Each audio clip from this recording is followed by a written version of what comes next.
Good evening, ladies and gents. Hope I find you well.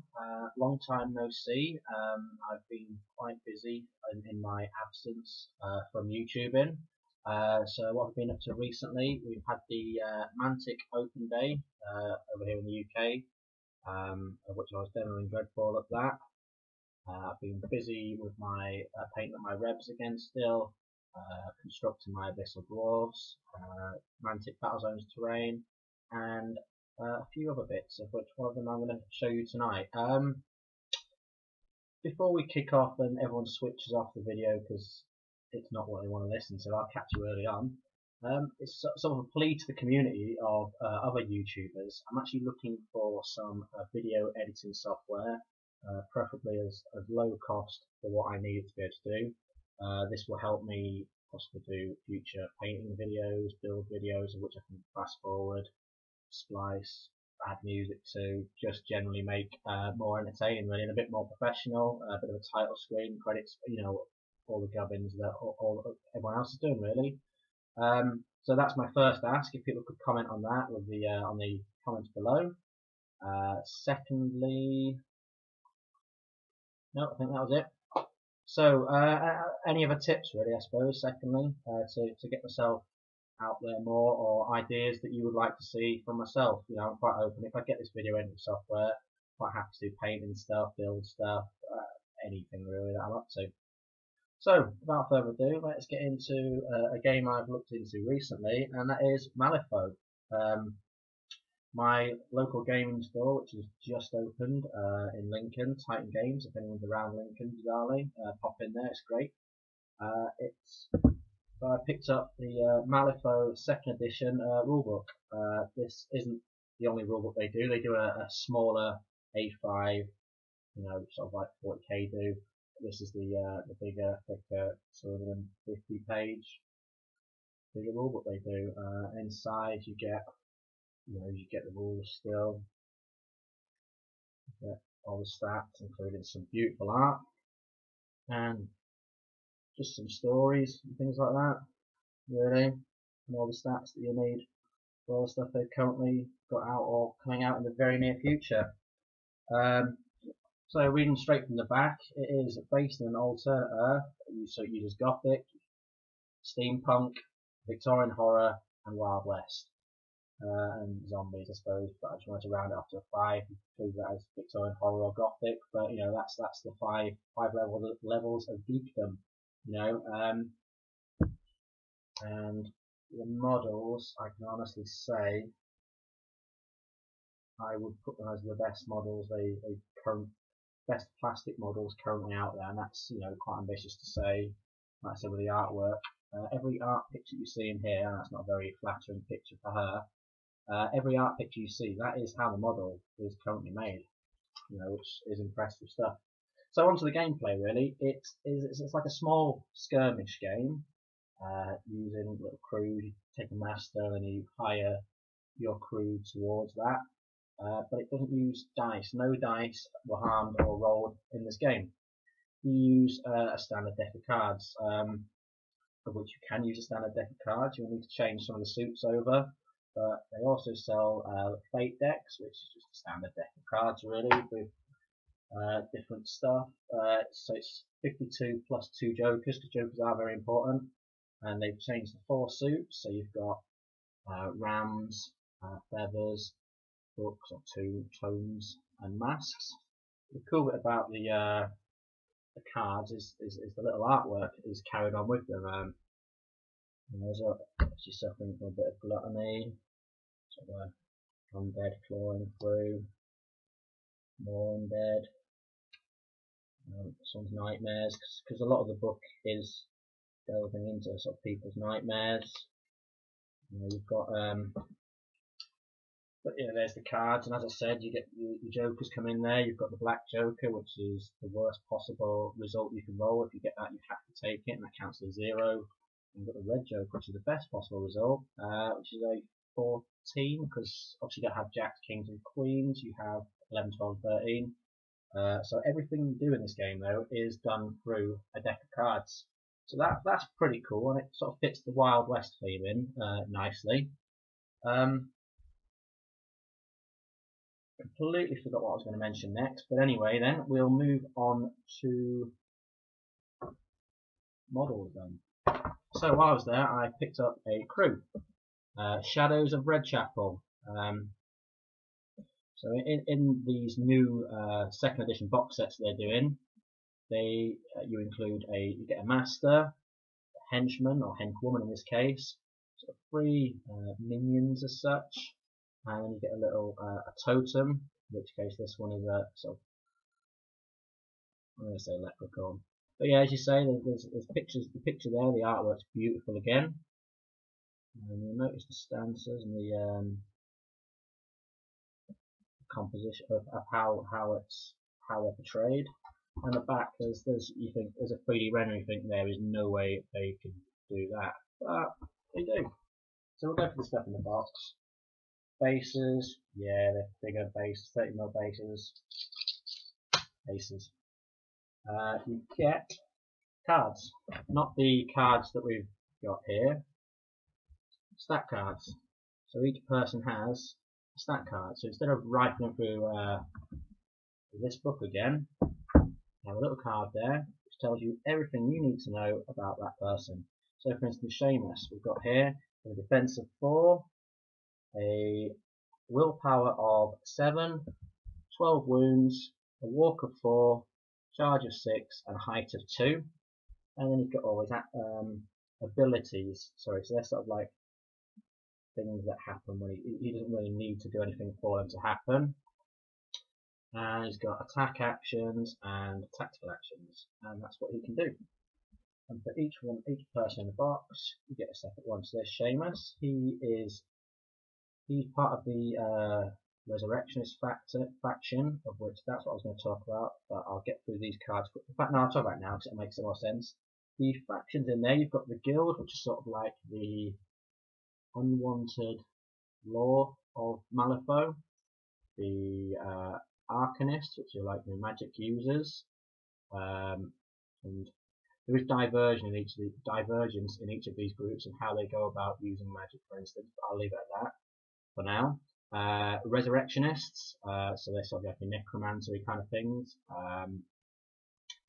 You have the Neverborn, which are the actual inhabitants of Malifaux, because we've breached into their world and now they're fighting us back essentially. So the Neverborn are kind of like all our nightmares made manifest as such. You have the 10 Thunders, which sort of goes on the Oriental theme of Chinese and Japanese culture, which they do look pretty cool. The Outcasts, which anyone can hire people of them, or you can have a crew of Outcasts. And the Gremlins, which are getting a box release very soon, and they do look very cool and very fun, as any kind of green skin goblin, gremlin, or kind of race should be played. And then you've got a few other bits, but you pick your faction, you hire your crew. So go back to the cards. You've got Seamus here. He's kind of a mix between the Mad Hatter and Jack the Ripper. And he's pretty cool master. He's sort of one of the poster boy of Malifaux, with Lady Justice of the Guild being the poster girl. And his henchman, Lady Sibel, Madame Sibel, sorry. She was like the madame of the brothel, you know. Cup your ears, kids, if you are listening, because Seamus actually decided to wipe out a brothel that he was in, raise them from the dead. And that's his henchman, you know, that's his second in command, and she does not look pretty. You've then got his totem, which is sort of like his effigy, copycat killer. He's sort of like got a bit of a leprechaun thing about him, but he is trying to act and look like Seamus, and we're not doing it too well. And the cool bit is you get 3 what are called rotten bells in the pack. So these are the undead ladies of the night. Instead of just doing 3 of the same one, if I've got 3 on the table, they've actually all got 3 different artwork. So I don't even have to keep track of which one I'm using, or which one's dead or done an action. The rest of the cards are sort of upgrades you can buy with a point cost on the top, so you can upgrade the crew to be better. So we'll crack on to the minutes, I suppose. The reason why the bases are in the bag, I'll just quickly do a shout out because I just received these today. I actually ordered some custom bases from gladiusgamearts.com. I got them through eBay, in fact. Very nice bases, as you'll see in a minute. But the cool bit is, after I bought them, I found out that some of the profits actually went to Help Heroes, so that's pretty cool. So onto the models and the cool bases. So the base is sort of like the Victorian Street, but here is Seamus. As we saw from the render and the artwork, when I get actually on the camera, you know, he is actually doing that pose. They have actually captured that, which is pretty cool. So there you go. I don't know how well the camera's going to pick this up because of the lighting. But there's his bag of tools. He's got his rather large top hat, which is quite synonymous with him. His .50 flintlock, which is quite devastating in the game. And he's just a nasty person, really. He's a shady character. Very character thing. His henchman, remember on the box, he had Lady Sibel, Madame Sibel, and she's brandishing a whip. So you think, nah, they can't do that. Sure, they've done that. They had the whip, and as much of a nightmare as I thought this would be to put together, because it's plastic and dainty, it wasn't at all, and it does actually seem to have a bit more strength than I would give other plastic manufacturers credit for. So if I get her in close, I don't know how close to show. But like you say, she's there in all her gory, tight dress. I'm sure she would have been slightly more attractive in real life. Copycat killer. So there you go, he's the leprechaun. He's got his garden shears. And he's sort of heel clicking together. He sort of dresses like Seamus, and he's got a crap load of hats, but that seems to be about as far as resemblance goes. But he has got a little gun there. Humorously, they've called it the .49 flintlock. It's like a .01 of a millimeter caliber, shorter than Seamus's, and when he fires it, he actually gets knocked back because of the kickback, I suppose.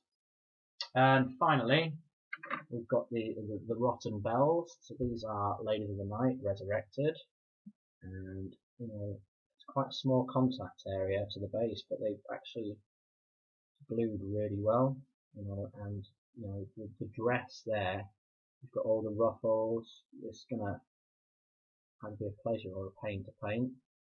She's probably the dare I say prettiest of the three.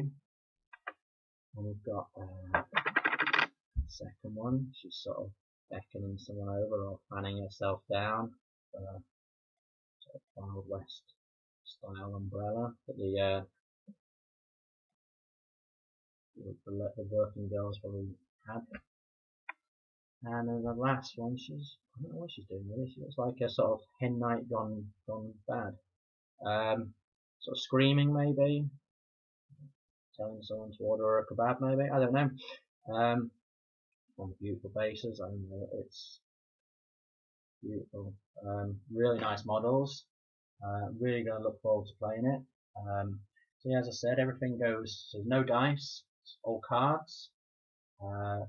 It's one of those. The rulebook probably doesn't do the game as much justice as just getting some miniatures out, playing the game, have fun, see what you can do, lose badly, forget about the scheme, because it's not about killing everyone necessarily. You've got strategies, schemes, loads of ways to get victory points. So it's more of just a quick overview of what I've got, what I'm up to. Hope for the next video, because I'm going to go outside now and spray these black, undercoat them. Hope for the next video I can show off some painted stuff. If I get the video editing help, maybe even paint them on the video, which will be pretty cool. And the first time I've done anything like that. You know, obviously fast forward the video because you don't see me doing that in 3 or 4 days. So yeah, that's all, guys. Hope you've enjoyed the video. Comments and suggestions are always welcome for future videos. So thank you very much.